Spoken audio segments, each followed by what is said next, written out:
Kia ora guys, welcome back to the Black Jersey. My name's Max, I'm the host of this channel, and we have breaking news. The 2022 All Black squad has been named. It is 36 players, and Sam Cane is still the captain. A big thank you to all my patrons. Make sure you subscribe. I won't waste any more time. Let's get into the squad analysis. They've got 3 hookers. I picked all of them spot on.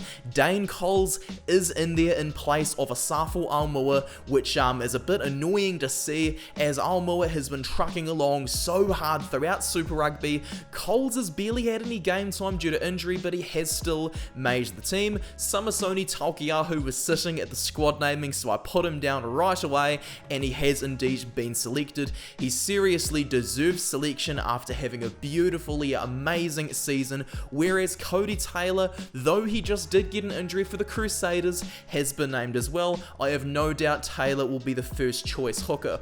Over to the loose head props, George Bower has been named. Now that Joe Moody is out for the season with injury, George Bower takes up the largest percentage of the depth chart. The second choice is Carl Tui Nukuafi, and I'm rather angry to see that happening because Carl Tui Nukuafi is going to Montpellier in France, and Ethan de Groot has been busting his bum, just working so hard for the Highlanders, so I think it's incredibly cruel and a terrible decision to leave de Groot out. I'm very excited though for Aiden Ross. 4 years after a horror leg injury, he has made the All Blacks at 26 years old. I have no doubt that Ross is going to play very well when his debut comes along. The tight head props to be expected. Nepo Laulala is in there. He takes up the largest percentage of the depth chart, so it's no surprise. Offa-Tu'ungafati has been in red hot form for the Blues, so it's no surprise to see him there either. He's been absolutely fantastic all season, as has Angus Ta'avao. Ta'avao has been selected, and that pushes Tyrell Lomax out. Lomax will be feeling possibly quite aggrieved. Over to the locks. Kind of obvious this one, wasn't it? Scott Barrett was going to be in there with his brothers. Scott Barrett is going to get a lot of game time this season. I have no doubt about that. Josh Lord was also at the team naming, and so it's very good to see them persist with Lord, considering Patrick Tuipulotu was deemed ineligible for selection despite being given a sabbatical deal by the NZRU.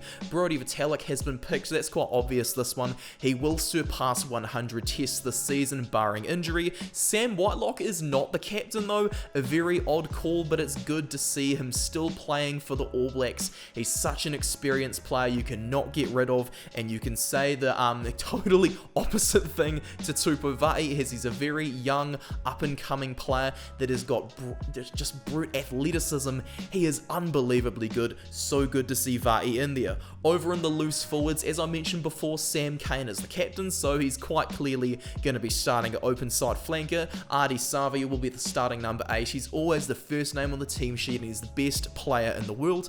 Dalton Papali'i, though he currently has appendicitis, has been selected, so it's looking like he'll be able to play against Ireland. Very good to see the young man there. Peter Gus Sowakula is a new cap, and I'm not really sold on that because Sowakula is getting on a bit. So is it worth capping him? I guess this is the chance we get to find out if it's worth it or not. Hoskins Sotutu has also been retained as a number 8, which is very good to see. Sotutu has been outstanding all season, as has Akira Ioane since his return from injury. Ioane's return from injury though does mean there's no room for Luke Jacobson, so there's no jack of all trades type loose forwards. They've just straight gone for specialists aside from Savia and Papali'i. Over to the halfbacks, I'm very surprised to see that the experienced players are getting left out. It was obvious TJ Perenara was going to be, but Finlay Christie has been picked over Brad Weber.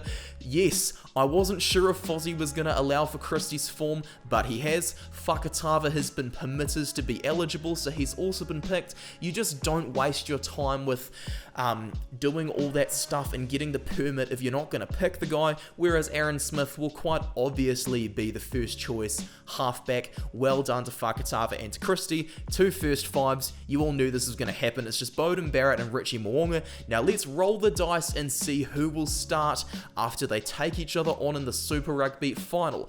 Over to the midfield, no surprise to see Roger Tuivasa-Sheck there. I'm not a fan of it. To be totally honest, I do think Ian Foster could be setting Tuivasa-Sheck up to fail, as he did convert codes quite late in his career, so I'm really hoping that Tuivasa-Sheck can prove me wrong and go well, because I'm just not sold on him right now. Jack Goodw has received a recall, but 50-50 on that one, as Jack Goodw has not yet reached the height of his career before he had his ACL torn last year. Good to see him back, and though he'll be feeling very good about that now that Anton Leonard-Brown won't be back until October. Quinn Tupaya's in there as well, very good to see. He's developing so nicely, as is David Havili. I am no doubt going to get a bunch of haters in the comments saying he doesn't deserve to be here. Yes, he does deserve to be there, as he offers skill sets that Tuivasa-Sheck and Tupaya just can't.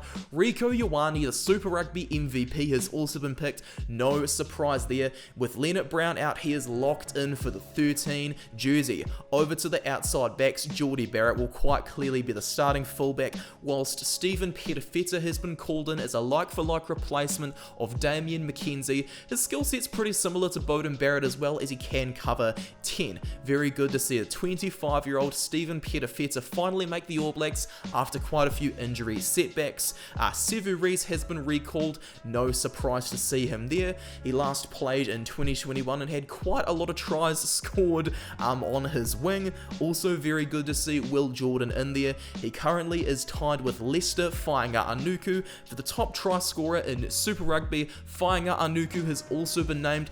Thank the Lord, thank you Fozzie, and thank you to God for the sanity. It's so nice to see Leicester Fainga Anuku finally get an opportunity. I first saw him playing as a 17-year-old for the New Zealand schools, and it's great to see he has kicked on.